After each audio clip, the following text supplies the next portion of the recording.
السلام عليكم، نتمنى تكونوا بخير وعلى خير. اليوم غادي نشارك معكم تكشيطه بروشي بالصقلي والحرير. ثوب غزال ما شاء الله، واخا التصوير ما بينوش مزيان على حقيقته. وهذا البلوغ هو اللي كاين في الثوب قليل بزاف، هو اللي تخدمت به التكشيطه. خدمه بالطراسن وخدمه المعلم، مخدوم البريم باليد ماشي بالموتور، وصعيب باش ديري هاد الخدمه، ماشي سهله.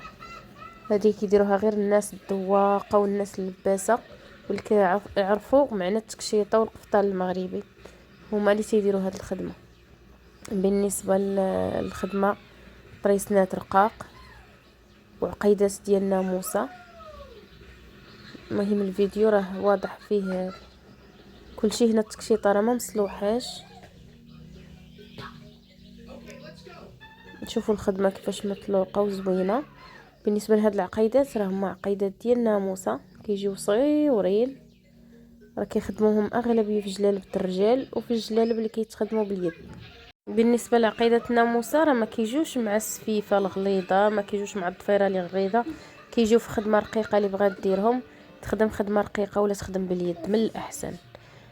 هاد القفطان هذا الخدمه اللي فيه سميتها خدمه المخ، حتى هو مخدوم بالبريم. راه باين لكم ماشي موتور، الموتور كيجي بحال مشنق وما كيطلقش مزيان.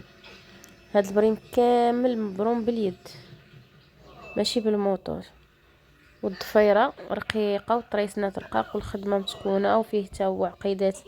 ما تنساوش تقولوا لي كيف جاتكم الخدمه في التعاليق.